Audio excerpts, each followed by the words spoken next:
Wow, this is incredible. Where are we? We're actually miniaturized inside the casing of a Dalek. Because that's the episode we're doing this week. Inside the Dalek. Cool. Just like that film Fantastic Voyage, only without Raquel Welch. Yeah. Shit. I have journeyed these catacombs for many thousands of years. You shall deny me the Nidus no longer, Belor. Look, no. It's not into the labyrinth. Into the Dalek. Eh? Into the Dalek. So no Nidus then? No. Scarabaeus? No. Oh. We deny the Nidus. Marvelous Salem! Well, that's better than Raquel Welch any day. Ooh.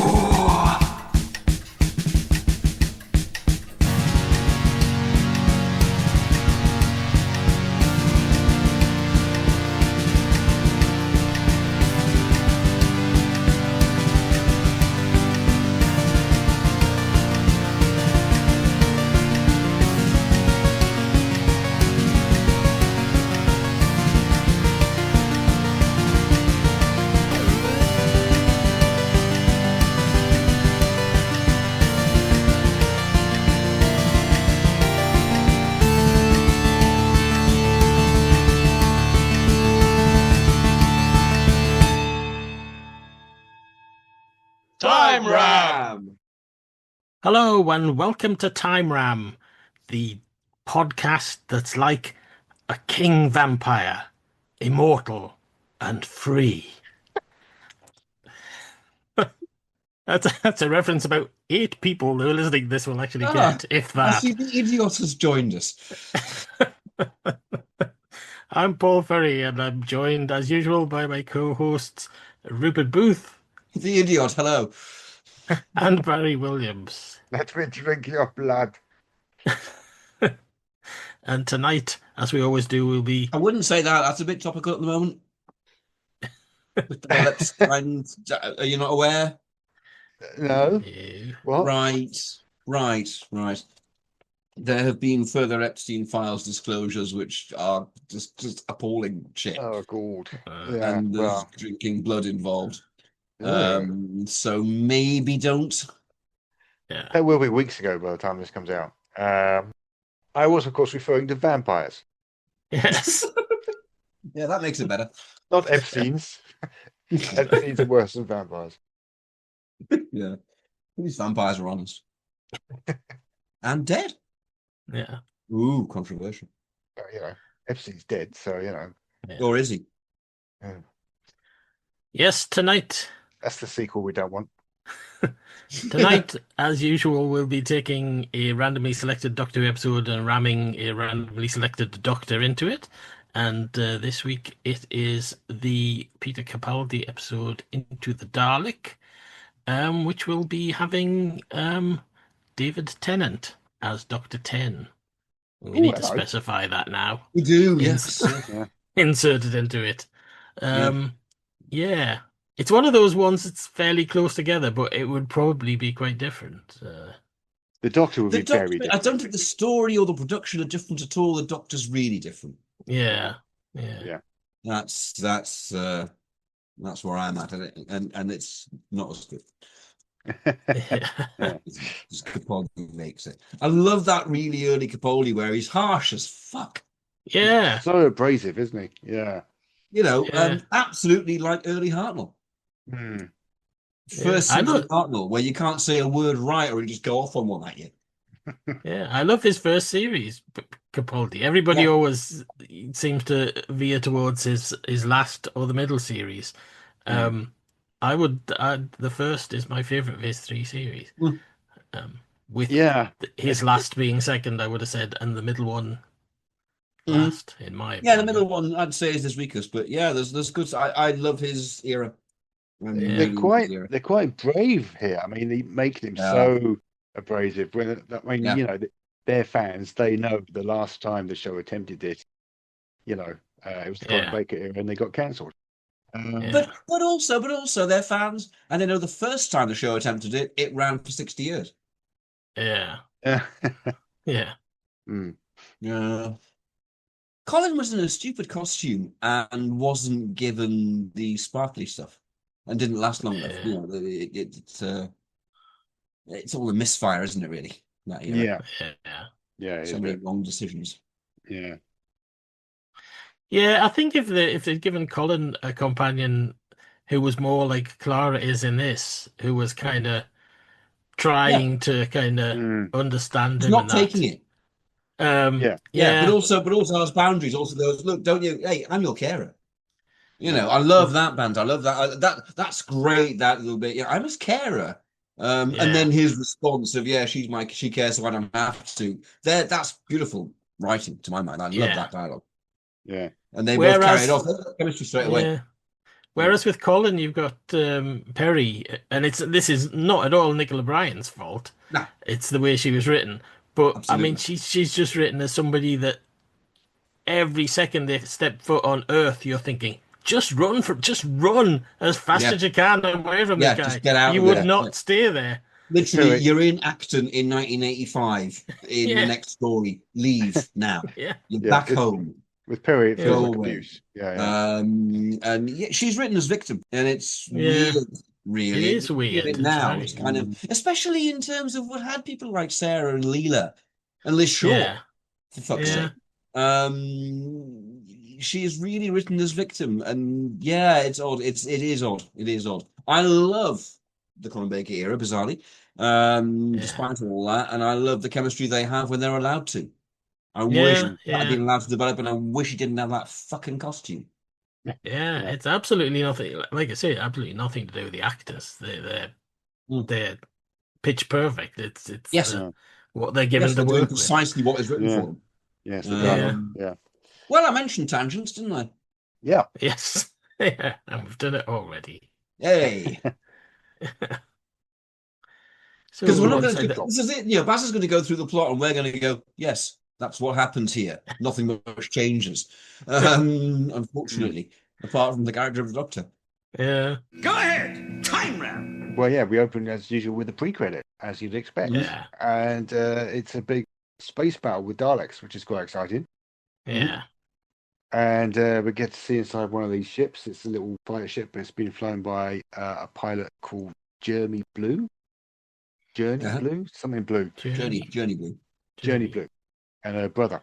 And yeah, they're in a bit of trouble, and the ship explodes as it does. Yeah. And she's saved at the last minute by the Doctor in the TARDIS. And the ghost of Adric says, "You couldn't have done that for me." You Yeah. fucker. Yeah. You fucker. I'd say this is a criticism I have of the new era of Who, that the TARDIS can just do things like that. Yeah. Which is a bit easy. It's a bit magic, isn't it? Well, and also it means potentially you can save anyone. You just land the Yeah. TARDIS around. Started with Parting of the Ways, and that was great and dramatic, but also, okay, you can just land the TARDIS around anyone, when, Yeah. and they're safe then, aren't they? And that's a bit too powerful. I'm thinking with change it, Tennant, yeah. the companion's going to be already on board the TARDIS. We're not going to have all the school stuff and that. So Yeah. No. who should it be? Martha. All right. Yeah. Why not? For no reason other than I like Martha. Yeah. Yeah. Cool. Yeah. Don't know what slots we've used. I can check.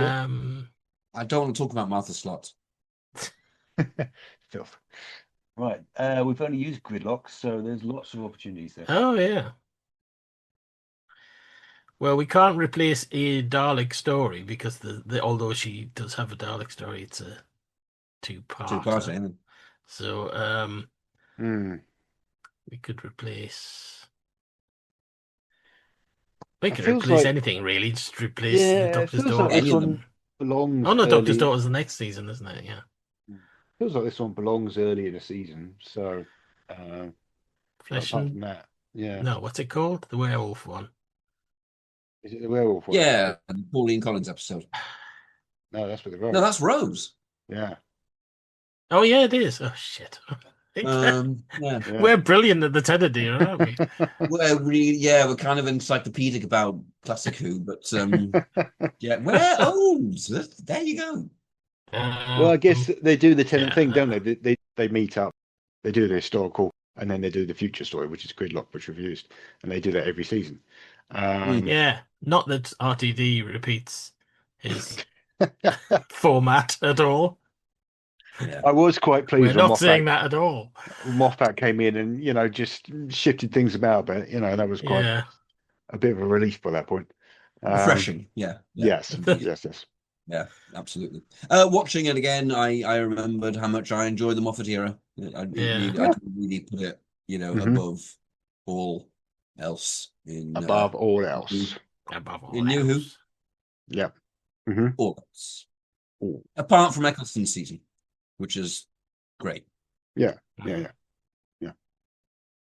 Tangent. So we're not really any nearer. But Martha, no, we've nailed down, we know what's going on, and the companion's there. Yeah, okay. Well, why don't we just see the Shakespeare Code then? Because this is. Let's do that. All right. Yeah. It's just because this is the second in a series, and that's the second in a series, Yeah. Except we know that Russell would be putting a historical in that slot. That's the only thing. Oh yeah. Well, he's not anymore because we're in charge. It's time around. We're in charge, but we're cosplaying as Russell, aren't we? We've cast Arnie loads. We are in charge. We've created a horse with an arm. We've created a Megani. We are in charge. We should be trying to imagine ourselves. The showrunners of Time Ram. We should be trying to imagine ourselves as enormous and Welsh. That's what we should be doing. I thought for a horrible minute there, I thought you were going to say we should be trying to imagine ourselves inside Russell T Davies, and I was going to leave. Inside him, being Russell, becoming Russell. That's what. Being Russell T Davies is an entire new movie to follow Malkovich. Oh, imagine that! You got a portal into RTD's head. That'd be amazing. Would it? There's a tiny door in my office, Maxine, and it takes you inside John Malkovich. We'd learn so much. Yeah. Gain so little, perhaps. Well, we get chucked out and we'd end up in a ditch, But, yeah. So, but at least he'd be there, kind of going, "I will see you in court." And someone bangs a can off his head. Goes, "Hey, RTD, think fast," and it's Moffat.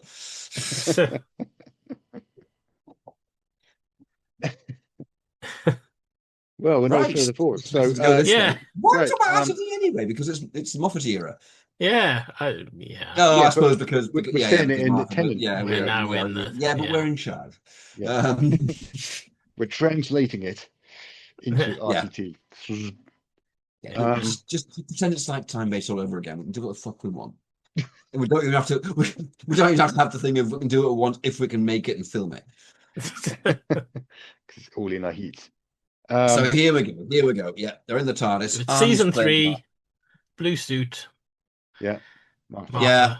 Go. Yeah, Martha. In the TARDIS. And I think it's an accident. I don't think he'd do it on purpose this time. I think it just kind of, the materialize and this person, there's a crash landing stuff and this person's suddenly there. Hello. What? I mean, what before? Hello. Yeah. And in terms of the Tennant sound bites. Yeah. And you go, "Where's my brother?" And you go, "I'm so sorry. I'm so sorry." He's dead. Yeah, I know, straight away we're going, "I'm so sorry," and it's so much less interesting than, stop crying. Yeah. My brother died, and his sister didn't. Great. Maybe I'm just cold, but I prefer that. This scene is fantastic with Capaldi. I love the line that he has where she says something about shooting him and taking control of the TARDIS, and he said, "You'll have starved to death before you find the light switch." I think that's a brilliant line. I love that. Great. And the whole thing of him just standing there with the coffee in his hands, going, "No, get it right," and making her say please without saying a word about it. Yeah. That's not going to be how it is. I think it's going to be an awful lot more kind of spiraling around the TARDIS, arms akimbo, things exploding, and they lock on to the hospital ship and materialize And I think it's all going to be quite kind of breakneck. Yeah. I mean, it shifts along as it is. Yeah. The hospital ship, as you say, called Aristotle. It's been repurposed into a kind of a sort of basically a base ship for a fleet. Yeah. And we meet the colonel. I didn't quite catch his name. I'm not quite sure what he's called. Blue calls him Uncle. I think they're related in some way. But it wasn't very clear. Arnie. It's probably going to be the same actor. It's boring, but it probably is. Because the guy's got a very comedy accent, so I thought Arnie. Wearing control. It's quite a well-known actor, isn't he? I couldn't quite name him. He's in Space, isn't he? He's the Irish guy. Oh, what's he called? Is it Super Hands? No, that's something else. That's Peep Show. The guy on the bike. The Christ, is that him? Yeah. My God. What's he called? Somebody Smiley or something? No, I can't think of his name. Anyway, that's that guy. That guy. Yeah. Have a banana. Him. Yeah. I had no idea that was him. Wow. Yeah. Amazing what 20 years in the beard will do. Look at soccer with me, mate. That bike's my living, not like you pretend to be some struggling cartoonist pouncing off a stay by decent taxpayers like me fund your drink problem. I wouldn't mind so much if you seen me having such a shit time. But anyway, I was just coming back from a club, right? Passing by your gaff and I remembered. You owe me 20 quid. Yeah, so he basically thanks them for rescuing Blue and then says, right, I need to have you shot. I wish he played it like he played it in Space. That would be great. Thanks for what you did. I'm going to have you shot. I'm sorry about these fucking mood swings. Excellent. I should look up his name. That's how it is in my mind. Yeah, he's playing it like that. The fuck was that character called? I need to look up now. I haven't watched Spaced in far too long. I need to watch it again. Yeah. Maybe we should have a Space session and do that as a Patreon. Yeah. Just recast Spaced. Spaced in the 50s. Michael Smiley. Michael Smiley. What's the character? Space. That's what I need to know. Yeah, okay. Tires. Yeah, tires. Tires. There you go. Yeah. There you go, everyone. Tires from Spaced. Tires from Space. Brilliant. Excellent. Yeah. Fucking mood swings. Great. Okay. So, Colonel Tires. Brilliant. Yes. Nice. We'll call him that. Yeah. Jolly good. Is he on a bike? I think he should be on a bike. He should be on a bike. He's on a bike. on the space station. Yeah.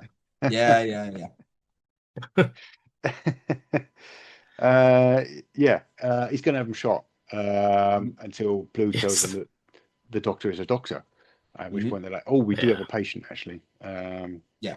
So they could help with that. Great. And they walk past this sort of militarized. I save people. I love saving people. I'm brilliant at saving people. Hello. Etc. The whole way until they get to the patient, and the patient is a Dalek. A Dalek. Gentiles. Yeah. And I do love the way you get that close with Capaldi going, you cannot put me in that. Yeah. That's nice. Yeah. So as you say, we've got lots of stuff at the school here with Danny Pink. We're not going to have any of that. So any of it? No, not at all. I've got him. I've written down here. He's flirting, teaching, dealing with PTSD. Yes. That's Danny Pink. None of it is relevant. No. It's all establishing his character, isn't it? And he's not in it. So.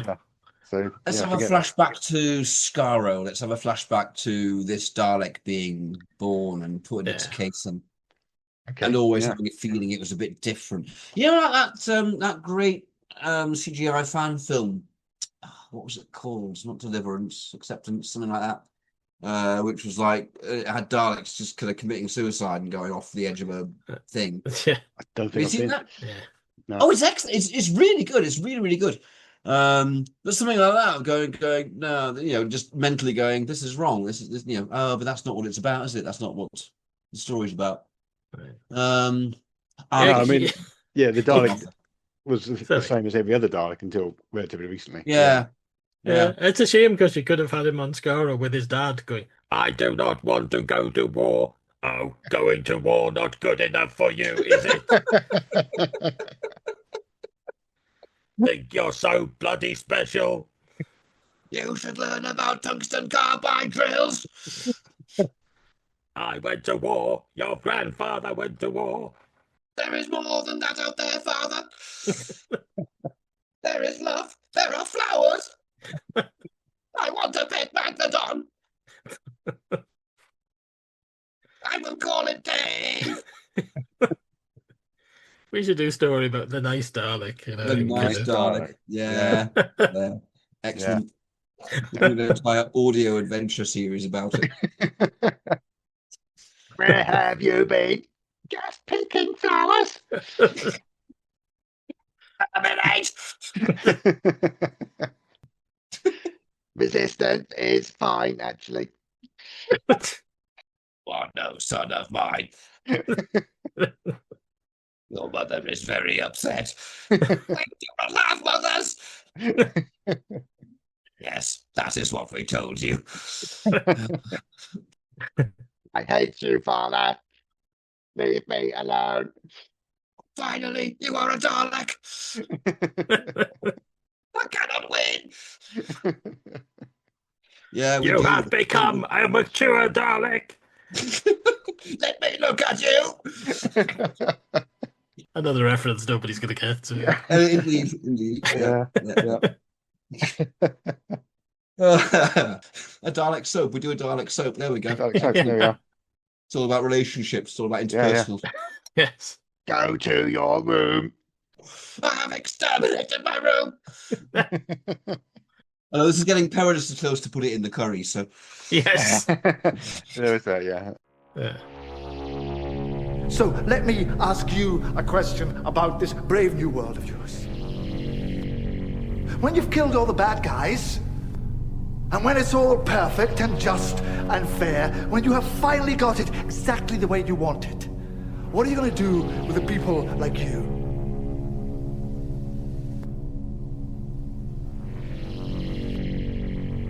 The troublemakers. Where were we? Yeah, okay. Tangents by Time Ram. Tangents. So we have some flashback scenes here because the Doctor has to go and get her to bring her to the story in the Capaldi version. But it does mean we've got this very nice scene where he asks, "Am I a good man?" Yeah. And we established the stakes, which is he's here helping a Dalek, and he's not sure about whether it's the right thing to do. While at the same time, we as the audience, we're not used to Capaldi. We are going, is he a good man? He seems a bit of a dick. Yeah, absolutely. Yeah, it's great. There's some very nice. I mean, this was directed by Thingy Wheatley, wasn't it? Ben Wheatley, yeah. Ben Wheatley, and there's some very nice kind of unusual non-linear editing in it. Yes, there is. Which is, I was watching it and thinking, this is quite odd for Doctor Who. You don't get this sort of thing very often, even. I thought the same. I'm really into it at the moment because I'm editing and I really clocked it. Yeah. It's really nice. Yeah, really I think Ben Wheatley's quite a well-known director, isn't he? Yeah, he's done motion pictures. Is he the same Ben Wheatley who's currently writing a story for 2000 AD? Yeah. Oh, right. That Ben Wheatley. Yeah, he did a field in England and things like that. Yeah. So he's done a lot of stuff. Yeah, but as I was watching it today, I was thinking this is quite unusual the way this is kind of put together. Yeah, it probably wouldn't be in the Tennant era. Yeah, I mean, like we said, we don't need the flashback in the Tennant era. No, which does give us a gap. And all I can think is we fill it with a bit of Dalek history. Maybe see like we're going to have bands coming in, going perfect. And stuff. Well, we're going to have Tennant going, I'm not sure about this, Martha. Martha's going to be going, oh, give me some big boy. It's going to be some of that. Yeah. Martha's going to be basically getting them out in front of him by this point. Yeah. She's going to be spraying herself, getting sweaty. She's like, okay. Yep. Just not noticing the damn fool. No. Yeah. Which kind of ties in with the Shakespeare Code, I suppose. Yes. Yep. Yeah. Okay. Yeah. So this Dalek, they found this Dalek floating in space. Yeah. And it's a bit unusual because it wants to destroy other Daleks. Yeah. So the Doctor needs Clara, certainly. He probably with most companions he would need them to keep him on the straight and narrow as he does this. Yeah. So that's something we can work in, they kind of say, keep an eye on me, Martha. Well, she's a doctor. She's a medical doctor. This is a patient. Actually, we give her the importance. Yeah. He goes right away, well, no, I'm not a medical doctor, but she is.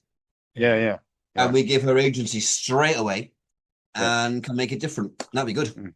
Mm-hmm. Yeah. So they stick them in the nanoscaler. Shrinks the team. The team consisting of the Doctor and Martha and Blue and two grunts. 2 others. Yeah. They're called Ross. Red shirts. Yeah, red shirts. They're called Ross and Gretchen. We don't need to know that, but they are. Gretchen's a jury? Yeah, it's true. Yeah. Capaldi makes a sort of passing reference to Fantastic Voyage, and it's very kind of slight and subtle. I think Tennant would do it a lot less subtle. He'd be like, "Oh, it's like that film, Fantastic Voyage. Oh, I love that film. Oh, Wreck-It Welsh." Yeah, it'd be all that, wouldn't it? I had her. Well, because he's always doing that. The Tennant Doctor is always going, or at least implying. I had her. A lot. He's very laddish in that way, and again, that's one of the things I didn't like. That to me, that's not the Doctor. Wreck-It Welsh. Captain Kirk is allowed to go, I had her, and all that sort of thing. Captain Picard's allowed to go, I had her. But the Doctor ain't, Yeah. It's just our character, isn't it? Yeah. Yeah. Another step. They don't call her the Virgin Queen. Yeah. What? Yeah. Absolutely.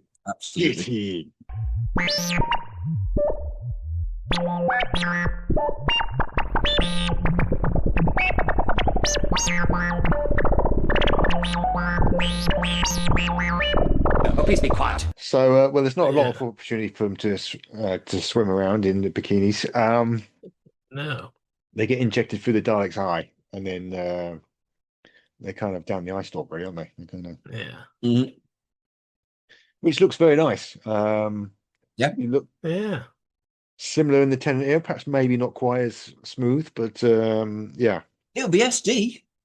It'll be SD. That's true. Yeah, that's one thing. That's one big difference. It's going to be SD rather than HD.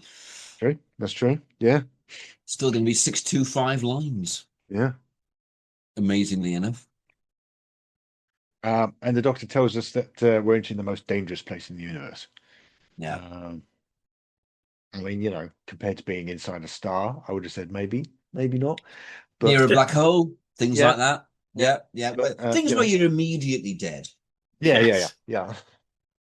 Insta dead. Rather than impendingly dead, are surely more deadly. Yeah. Word being dead, or as I see as an awful lot on the internet now, unalive. Yeah. Which I think is to do with triggering, but it just makes me think of Paradise Towers every single time. He's been unalived. Has he? Yeah. Has he read Kang? You do get a thing on the internet, don't they, where they censor really weird words. And you think, what? Why have they censored the word, attack? It's kind of what's going on? It's because modern people are puny. Yeah. Purely human. We are the strong. Obviously. So that'll work out well for the future of humanity. Strong man kicking shit out of ape. You make fire. We kick shit out of fire as well. Because it's there. Commercial time. Hi, I'm Juliet. And I'm Nathan. Experience Doctor Who from the very beginning through a classic fan's eyes. and through the eyes of a new Who fan. Reminisce and relive those classic moments with Nathan as he offers fun insight. Or experience them for the first time with Juliet as she dwells on social issues, history, fashion, and the size of a flashlight. We're the Time Streams Podcast. Find us on Spotify, Stitcher, or Apple Podcasts. You have been listening to Time Ram. Woof, Time Ram.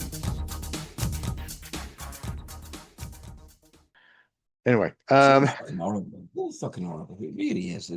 I mean, just the news at the moment is just so unpleasant, isn't it? Yeah.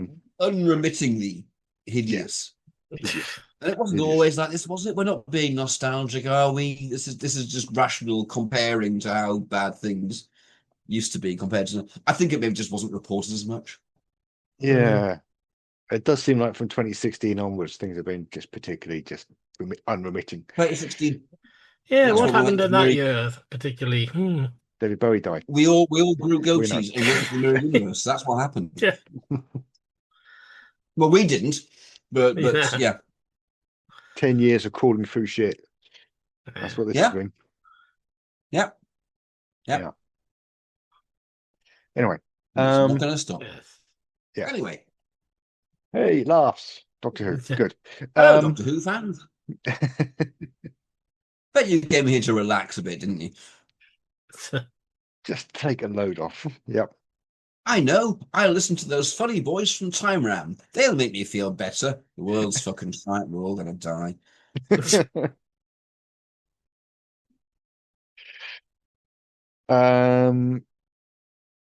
Yeah, they enter the memory banks, the Dalek memory banks. They're not just memory banks; they're designed to suppress certain memories and basically keep the Dalek nice and evil. Which is a lovely idea. Yeah, I mean that's very logical. Again, quite cheery. It is. It totally. Again, it's like Power of the Daleks. It adds something new to the Daleks. Yeah. It takes the basic concept and goes, okay, let's do this. This whole story does.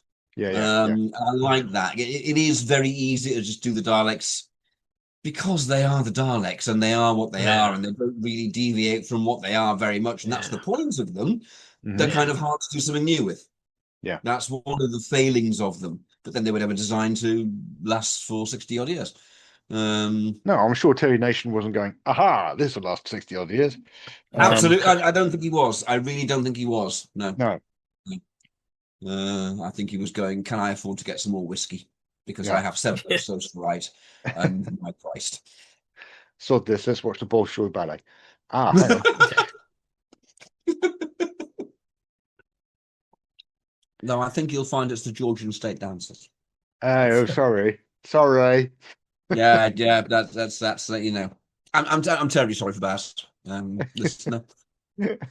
He does know this stuff. Honestly, he does know this stuff. But we all used to be younger. I used to know this stuff. Now I'm just aged and confused. I've kind of increasingly thought as I've got older. I mean, I love the Daleks. Everybody loves the Daleks, the original story. But sometimes I kind of watch it now and think it's not a million miles away from the plot of the Time Machine, is it? You can kind of see where he's kind of thought, what should I do for this new time travel series? I could kind of. Funnily enough, I stuck an episode of Star Trek on randomly just to sort of put in the background after I watched Into the Dalek before coming on here, about the hour before this. And it was the season 2 episode with all the kind of blonde guys, and Kirk has to give them guns because the Klingons give the other side guns. And I thought, hang on, we've got these blonde, well-built, kind of quite muscular guys who refuse to fight. Yeah. Hang on a minute, it's the Thals. These guys are the Thals. Was there a thing? Was there a a vibe going on in the 60s? Maybe it is from the Time Machine. It could be, yeah. Well, the Star Trek one, I mean, Paul's absolutely right about the Daleks. I mean, that is, the Thals are the Eloi. Absolutely. The Daleks are sort of metal Morlocks. Yeah, you take the Morlocks and you give them agency. You make them not just these things in the shadows; they are the aggressors. Coming after you. And the Nazis, Nazi Morlocks. Nazi Morlocks. Yeah. Nazi Morlocks. Teenage Mutant Nazi Morlocks. That'd be great. we could put them in the Daleks soap. Yeah. We'll serialize it in like 5-minute episodes. It'll be like TV comic. Yes. On audio. Yeah, we should get someone to animate it for us. That's what we need. Yes. I'm way ahead of you. Way ahead of you. Okay, cool. I'm on it. I'll just show him some of that 60s stuff, and he'll go, "Oh my god, this looks amazing," and get stuck in. Okay, so they need to climb down this Dalek, and then Ross he shoots off a grappling hook, which turns out to be an error because it sets off the antibodies. Yeah. When we get this really, I mean, it's very dark, but it's a very funny scene with the doctor. It's dark as hell. Yeah. Yeah, the doctor chucks him a pill and says, "Take that." And Ross goes, "What? Is this going to help me?" And doctor just goes, "Trust me." Yeah. He takes the pill. He gets zapped. He's immediately dead. Yeah. Straight away. Yeah. It's amazing. It's great. And the doctor did it so he could track the waste matter, so they can go where that gets taken. And I love the justification line. He was already dead. I was saving us. Yeah. But Tennant, any other doctor, I think, would try and save him. Tennant's going to try and save him. Yeah. Early Tom wouldn't. It reminds me very much of like pyramids. Sort of the man's just died 4 men, Sarah, 5 without Marcus Garman himself, and they're only the first of millions. So shut fuck and get on with it. I mean, I guess the only alternative is if Tennant's going to go, "I'm so sorry. You're going to die. He's going to be going, "I'm so sorry. You're going to die, but you can help us." I think he's going to do. I think he'll explain it. He'll say, "Look, I want you to take this, and this is what's going to happen to you, and I can't change that." And it'll be a moment where the guy does it, and we're going to get a repeat of that later on when Direction does it. And we are just going to get a repeat of it, aren't we? And it's better to do it this way around, where the doctor is just lying. Well, he's not lying. He doesn't say, "I'll save you" at any point. No, he doesn't. No. He implies it. He implies it, and as viewers, we're conditioned to go, "Oh, he's going to try and save him now."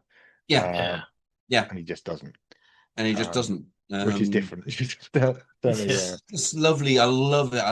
I really like that. I like the Doctor being alien and unpredictable and dangerous as fuck in that way.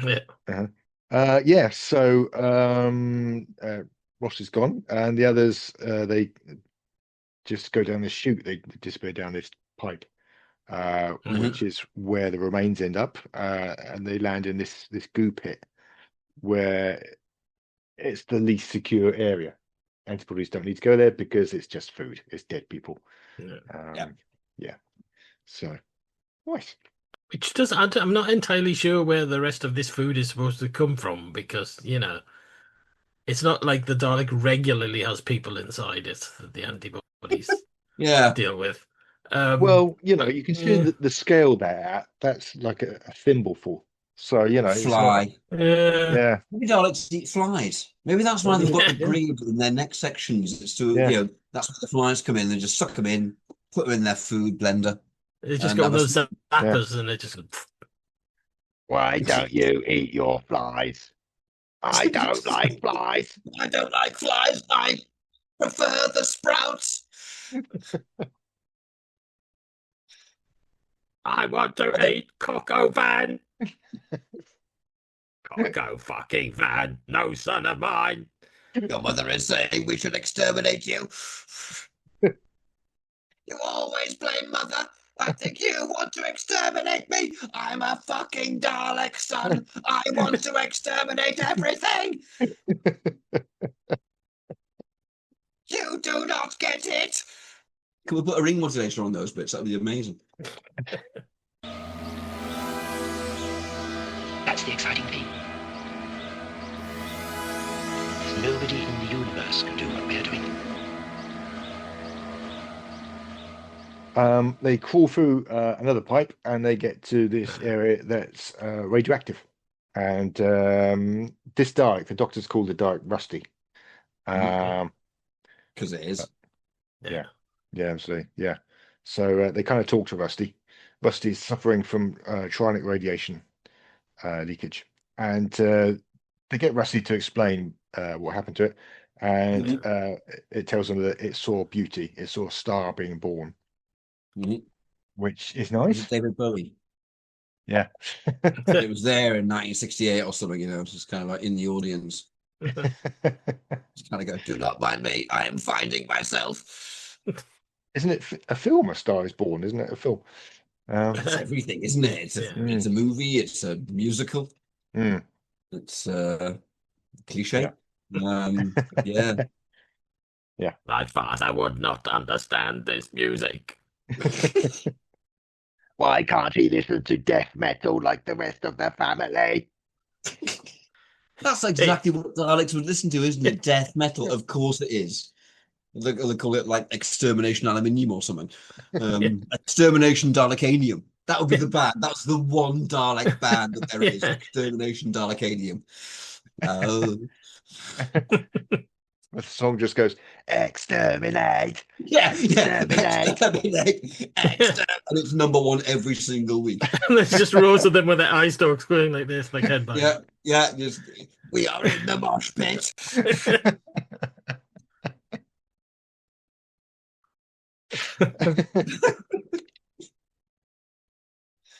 I don't want to listen to that. I want to listen to Carrie Blyton. I was going to say Nana Muscuri, but there we are. Fuck knows why. Carrie Blyton makes a lot more sense. Which is the first time that's been said. Yes. That's true. Can you just hurry up, please, or I'll hit you with my shoe? They reach the center, the heart of the Dalek, and they find damage. There's a crack there. And the doctor, Amy's. It's not Amy's crack. No, this is a different crack. And the doctor seals it. So that's the end of that. Yeah. You can't seal Amy's. I love that. I love that they get the whole thing and it kind of goes, oh yeah, right, done. Sort of fix the thing. Yeah. That's it. I fixed it. Job. Yeah. He's fixed it, but he's turned Rusty evil again. Yeah. And it's kind of breaking free of its chains. It's going out. It's zapping people. It's calling the other Daleks to come and attack the ship. And I love the subsequent sequence of Clara calling the doctor and going, "You're enjoying it in a way, aren't you? Because you were right. Yeah, the Daleks are evil." And she's absolutely spot on. Yeah, she absolutely slaps him there as well. So, yeah. I'm not sure Martha's going to slap him. Maybe she will. Maybe she should. I mean, she should. You should punch him. Yeah. We're in control, so we could give Martha more kind of just less of the mooning around after Tennant for an entire fucking season. Yeah, this intelligent woman. She's a doctor, for God's sake. She might go, "Hey, this isn't worth my time." I mean, I think. Sorry, go ahead. I was just going to say, Clara kind of channels the teacher here, doesn't she? She goes, "Is that what we learned today?" And he's like, "Yeah." And it'd be nice to give Martha a moment that powerful. Kind of go, "Yeah, is this really the lesson you're taking from this?" Yeah, Martha's the doctor. Martha's saying, "All right, the Hippocratic Oath, we do no harm. You've done harm by making the Dalek back to what a Dalek is. Yeah. How do we undo the harm? This is what we do, doctor. This is what doctors do. We undo the harm. So do it." Yeah. Then she slaps him. Then she punches him. Then she kicks him with it while he's down. I could see Tennant kind of somehow taking control of the Dalek and steering it, with like a big, like a ship's wheel, like the Crimson Permanent Assurance. Yeah, yeah. It's stupid, but it's the kind of thing I can imagine. The reason I immediately went, is because I thought, right. Oh God. Yeah. If you're riding the ice stalker, Yeah, we're going to get him steering the Dalek for a bit. Oh, yes. Oh, yes, with a big ship's wheel, yes. He's turning it aside from killing, so it's just firing at a wall, and the Dalek's going off its tits at it. It's really, really angry. Yes. Of course, Blue is preparing to blow the whole place up. She's wiring the place with bombs. Which isn't nonsensible. Indeed, Yeah. it's a logical answer. It does. If you're inside a Dalek that's killing your uncle and you can blow it up, yeah, blow it up. Yeah. Well, I mean, it would kill them too, but yeah. Yeah. Well, ideally you get out. Yeah. Yeah. They're open at the bottom, Daleks. That's where the feet go. So you just head down to there. Yeah. You just head down to the casters and you're good. Was they getting biginated again if they just leave? Are they just running around the floor? No, they'll just kind of scurry out going, yeah. Like they've been in the miniscope. Yeah. Yeah. Oh, shit. So yeah, the Doctor stops. Sorry, obviously he sees the light. What they've learned is that a good Dalek is possible. So yeah, they kind of split the plan here. The Doctor sends Clara to the memory vault. Doesn't even tell her what to do. He's like, "You'll work it out. You'll be fine." Yeah. The amount of trust he's got in her. I think Tennant might be more kind of like, really gabbling fast. You do this, you do that, do the other. Yeah. Yeah. And she's a bit, what? And he says, "You can't be a doctor." Yeah. Dr. Martha. It's what you were born to do. And she says, "Yeah, that hasn't actually given me any more useful information, but fine."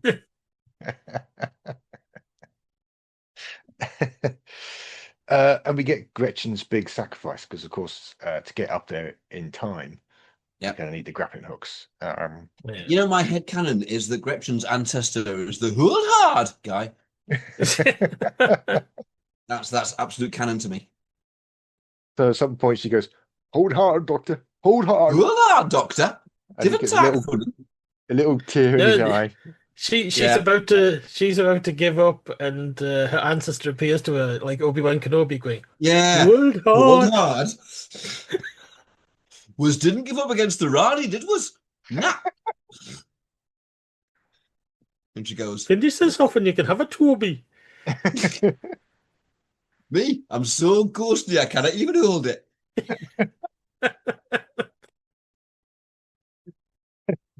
Nah, Divin.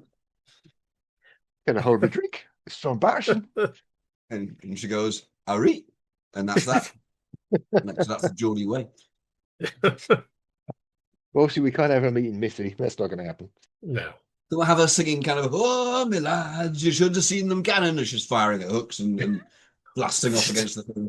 "Get along the Scotswood Road!" Aye! Geordie death, man.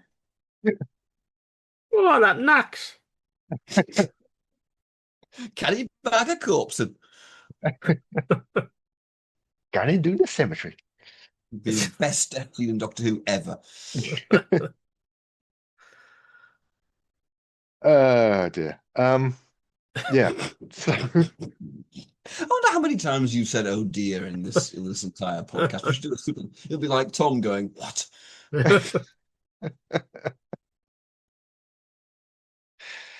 It'd be better than stringing together all my erms, because I mean, Christ, I cut a lot of them from the edit. Jesus. I've got to notice both you and I, Baz, the shape of an on the kind of and the waveform. The waveform. Yeah, the waveform. So I go, "Oh well, that's an I can just cut that. I don't even need to listen to that. I can cut that out." Yeah. Whereas you, Roop, most of yours stay in because you've got a habit that you go straight into the next word, so you can't. Yes. So you can't cut it out. Yeah. Jazz comedy surrealists. Apparently, I am just a stream of consciousness person, and that's fine. Yeah, ain't changing now, clearly.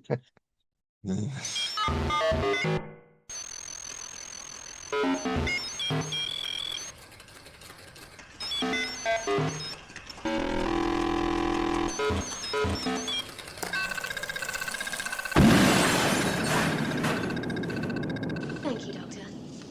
Martha and Blue get on the grappling hooks their way into the upper parts of the Dalek. The Doctor kind of sneaks off another direction, and they just leave Gretchen to it. Basically, they just leave it a time.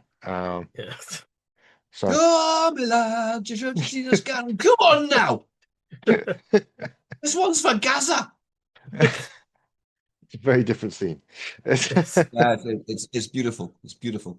You can almost hear Three Rivers Fantasy swelling in the background. That's a deep cut. I don't even know what that means. Oh, you know the music though. Bum, bum, bum, bum, the Tiny startup music. Oh, right.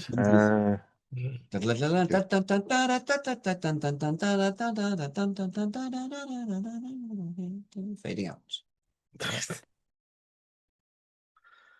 So the Doctor goes in to meet Rusty kind of eye to eye. Pops up in front of him. And inspired, he starts singing about Bobby Shafto to it. Maybe. In his mock. I'm not married to it. Oh, okay. He never came back and married with bloody Bobby Shafto. So up in the movie bank, this is where Martha has a look at some of the lights are out. And they're hoping it's not just the bulbs. Yeah.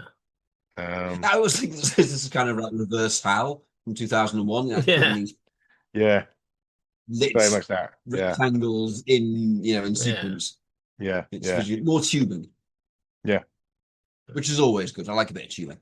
Yeah. Well, yeah, she calls into the cortex, which is all kind of copies. And the Doctor gets quite a nice little speech. He kind of refers back to the original Dalek story when he met Daleks for the first time, which knowing our luck could be remembrance or something. So, yeah, but he basically talks about how he defined himself in opposition to the Daleks. Wherever the Daleks are, I'm not that. Yeah, I love that. That's nice. That's so simple. Yeah, it's a great little thing. Yeah. And he's kind of he's talking away as Martha reactivates the final memory. So this is coming at a critical moment in the battle that's going on. The Colonel's kind of making a final stand. There's loads of Daleks on the ship. It is kicking off big time. And this is where the Doctor joins Rusty's mind. They sort of meet mind to mind. Is this where's the steering wheel? I think this. I'm referring to the Capaldi version. Yes, yeah. In the Tennant era, this would be the steering wheel. Yeah. So, yes, yeah. Steering Daleks. He's not going to do a moving parable about existence. He's going to grab its steering wheel and start steering it around the place. Yeah.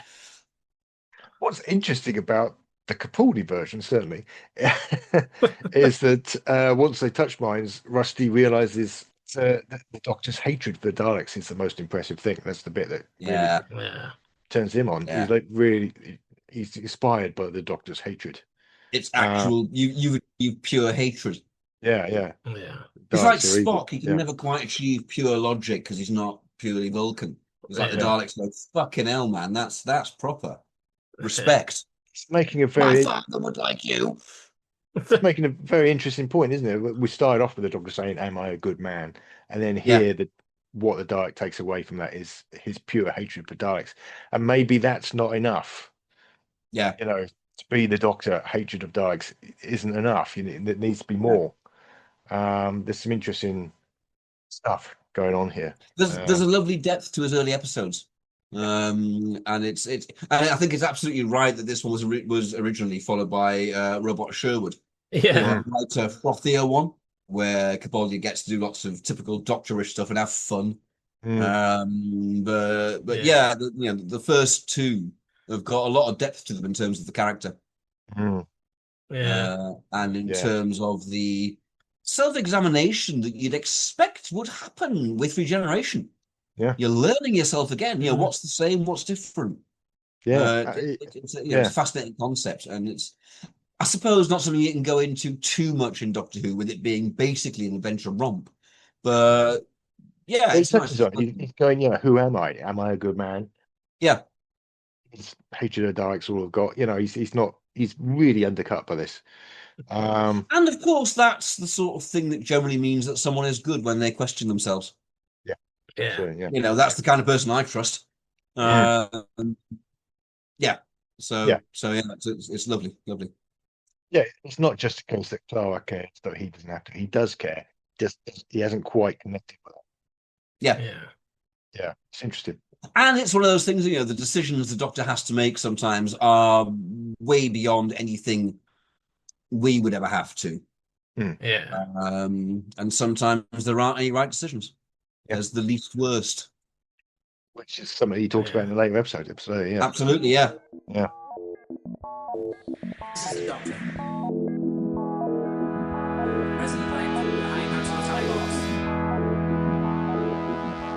Keeper of the legacy of Rassilon.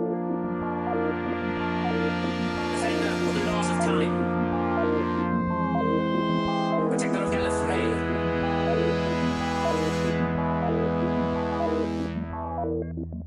So obviously Rusty died of all Daleks are evil, and he must exterminate all Daleks. Which he kind of does, pretty efficiently. It's badass. So they come out, they rejoin the Colonel.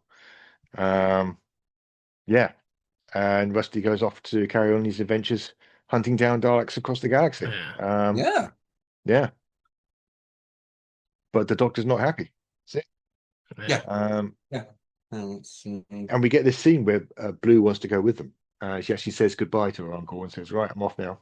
And we've seen this scene a couple of times, the Doctor refusing to take someone, but I mean, this is the most brutal of all of them. Adam being the first, Yeah. Just like, nah. Never happens in the classic run, does it? Yeah. I think generally when people get aboard the TARDIS, they're accepted. Or they do it by subterfuge, like Zoe and Leela and Tegan doesn't do it by subterfuge, but she's not meant to be there. Yeah. But again, it's different with Tennant, isn't it? Because Tennant's not quite as early in his regeneration, and he's probably going to be a bit kind of, less harsh about refusing to let someone on the TARDIS. Well, the analogy I've got is when Donna's got her cases packed and goes to the TARDIS, and he's going, all I want's a mate, and all that sort of bit, and she misinterprets it and so on. But this is harsher. I don't think you can change this too much, really. Let's just let him have it. He does have those moments. We take the piss out of the 10th Doctor because, all of us aren't the biggest fans of that characterization. Nothing against Tennant, the person.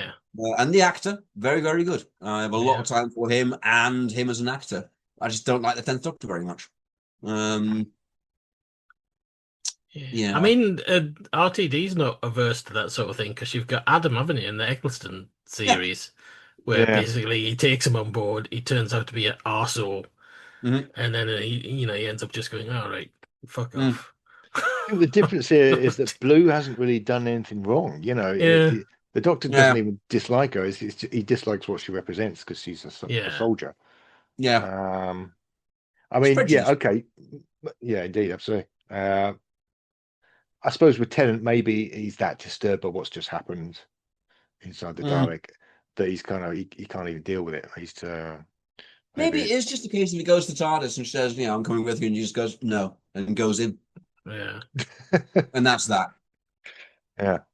And Martha kind of shrugs and goes in as well, and that's and the TARDIS dematerializes. Yeah, and that's going to be kind of the end. We don't get the bit at the end in the school, so they kind of they leave them to it. Yeah. I think you should have a bit at the end where you see Rusty just sort of flying off into space, and you get a kind of Star Wars style crawl. Like the end of that Ace Rimmer episode of Red Dwarf, where he's Red Dwarf. Yeah. Rusty's hunt for Daleks goes on, and the sort of heroic music going. Yeah. I don't know why, but that gave me an idea of he flies off into the distance, and all he can say is the 4 phrases from the Palatoy talking Dalek forever. Yes. He's got like, attack.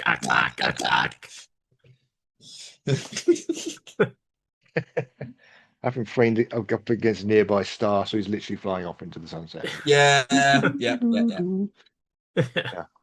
You see, Father, I will be something. I'll show you. No, son of mine.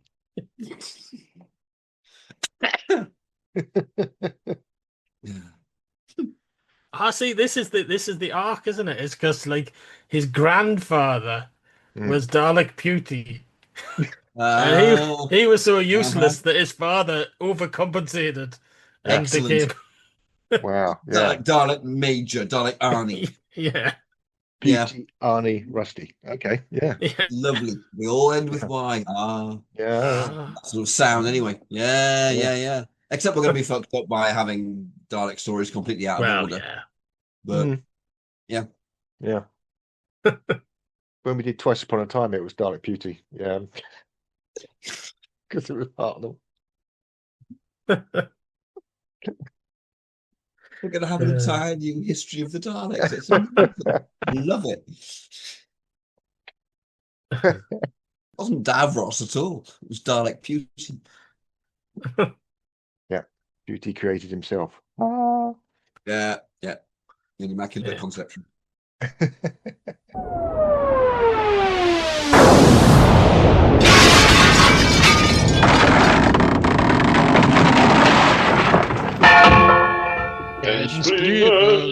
Ensplinment. So, are we ready to enspleen? Yes. Yeah, nothing clean. I don't think it'll be as good because I think it's less good Doctor. It works where it is. I mean, it's not going to be improved by putting it in a different era. It'll be a good Tennant story. It's a good story. Yeah. I tend to think it might be a bit more lightweight. It will be more fun. Sure, it will be. Sure. I don't really mean that as a criticism. It's just like the style of the way it was being done. This was written by Phil Ford with Stephen Moffat, wasn't it? I mean, I suppose these Waters of Mars was RTD, so that was a bit grim. It might depend, I suppose. Yeah, it's that was a little bit later, I suppose, wasn't it? In the old Time Lord Time Lord Victorious. Oh, Time Lords. You know what happened to them? What the fuck was all that about? I don't know. No one knows. Wasn't about anything. He's the Time Lord Victorious for about 5 minutes, isn't he? Yeah. Yeah, but then there was a whole spin-off kind of multimedia Time Lord Victorious thing. Yeah, I didn't pay any attention. What was it? I have no idea what goes on there. No, nor have I. Yeah. It was. I seem to remember it was during lockdown, wasn't it? Oh, was it? Was it? Yeah. Because it was after Tennant had gone. Oh yeah. And I think it was comparatively recent. Yeah. Lockdown, and I seem to remember I started reading the first book because I bought the two books. I didn't get any other part of it, but I started reading the first book, and it was all about kind of death and the embodiment of death and that. And it was during lockdown. I just thought, oh fuck, that's too fucking heavy shit, man. I need exactly this in my life right now. Yeah. So I just ditched it. I've never went back to it. I read something else instead. It's not going to be a complete story, though, is it? Because it's just you got the two books, and then the rest of the story is somewhere else, lost in media space. Isn't there Big Finish as well? And there's Doctor Who, or was that the second one was Suze Kempener completely wasting? I didn't even go near that. I'd kind of been burned by the first at the trailer and went, "What the fuck is this shit?" I tell you, they're not doing interactive media right. Yeah. Well, numbers then. Okay. Yeah. So we've got my list here, which. Okay, you all ready? I'm ready. Here we go. The Doctor is David Tennant, so we're not having that. No. Veto. Okay. Vetoed. You're using your grade. Okay, that's fine.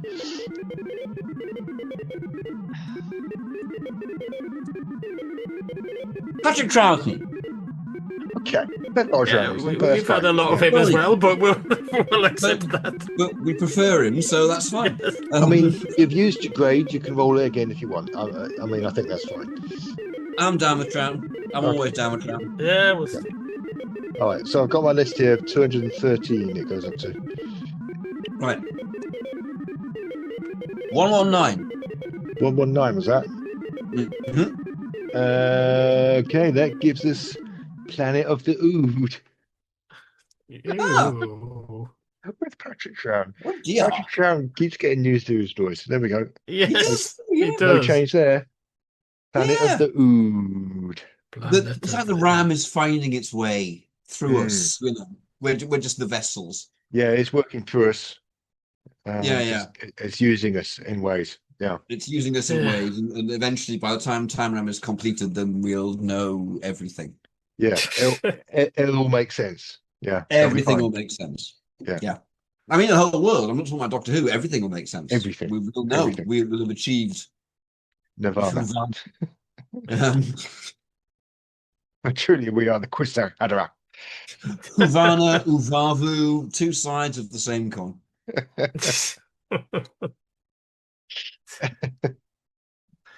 Have we had the Ood in anything that early before? I don't think we have.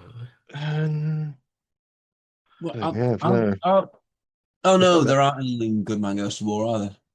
No, there's not all that many Ood episodes, really, is there? No. There's no reason why they couldn't do them in the monochrome era. It's fairly simple mask. Oh, it wouldn't be as articulate, but it'll be like a Sensorite with tendrils. Yeah, they didn't have that sort of soft latex at the time, did they? So it's look a bit it'll be hard latex tendrils, but Sensorite with tendrils, and there's the episode title already. Yeah. Maybe we can make them Sensorites. Sensorite with tendrils. I know. It's really serious. It's bizarre because there's all those syllables, isn't it? Da, da, da, da, da, da. Yeah. In the Time Ram universe, this will now come before the Sensorites, which, as I seem to remember, was a John Pertwee. We did as a John Pertwee story. Oh yeah. So people will be watching the Sensorites and thinking, "Oh, they're just ripping off the Ood," aren't they? Yeah. Yeah, so in that John Pertwee era, he'll mention the Ood sphere in the magazine back in the day. It's kind of like, well, I'm sorry. Sensorites just rip off Oods without tentacles. They're not even as good. Yes, the Ood were really interesting. Why are the Sensorites so boring? Despite on paper the Sensorites actually being a lot more interesting. Yes. Actually, no, they're all basically the same thing, aren't they? Yeah, pretty much. But with tentacles, I mean, they're telepathic. They're linked telepathically. They have this kind of high mind thing going on. They're all about. It's actually not an entirely different story, is it? Yeah. No, it's not. It's always about human exploitation. You do this in the 60s, it's going to move a lot closer to what the Sensorites was about. Yeah. Maybe the Sensorites are they're all related as a series, but they're slightly more coy than the Ood, and they keep their tentacles behind their little beard. They're unshaven. They're unshaven Ood. Shy Ood. Yeah. Until they get turned on, and then it's like everything. The Ood, they shave their beards off. They're like kind of we let it all hang out. You don't like this? This offends you? Yeah. Right. They've got their brain hanging out in that area. That's going to cause accidents. The Sensorites aren't going to like that. That's going to be that's not on. That's not on. The Ood are less prude-ish. They are. The Sensorites are a bit more. Yeah. Right. Ood prudes.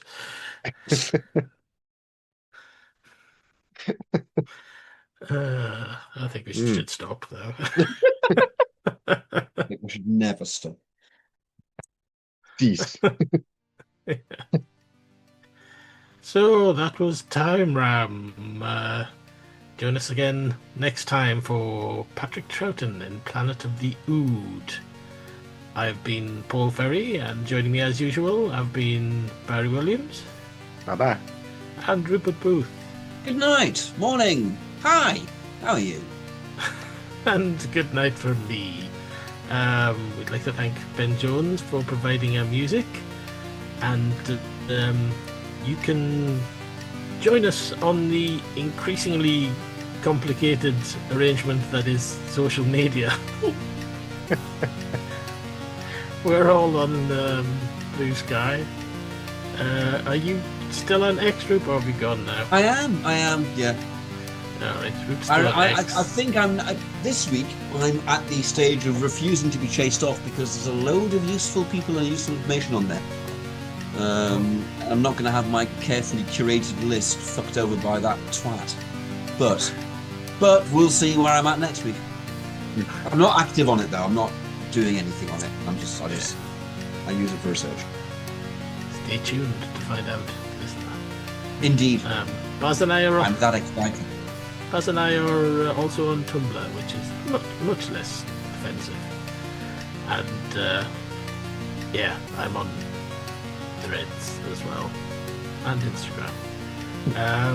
We've got a Time Ram page on Facebook, and you can also join our website at timeram.com. Is that right? Is that what it is? Yeah. timeram.com. Yeah. It's just a fairly standard website address. I don't know why. I thought that, and then I thought that just seems too obvious. Something seems too easy. But, timeram.com. Like you can't believe the words coming out of your mouth. Timeram.com? World Wide Web? A web? A World Wide Web? Excuse me? Yes, and if you've enjoyed this episode, what's wrong with you? So you might want to give us some money and get some extra stuff on Patreon. We used to have a villain called Patreon and something. I am Patreon. Patronize me. What patronize though? That's a different thing. Yes. I am Patreon. I was exactly. Yeah. If I hadn't been taking me bribe, it would have been exactly that. Yeah. You represent the patriarchy.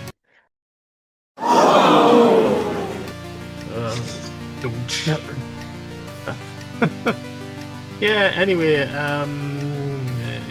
what's the other bit? Yeah, you can also leave us a review wherever the hell you get your podcasts from. Now, fuck off.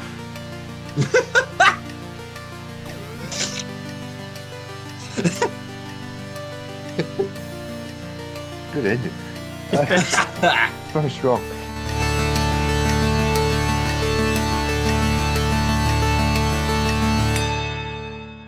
Oh, we lost you there. Hello, you back? Yeah, you froze for a second. Yeah, you both froze. So apparently my connection's unstable again.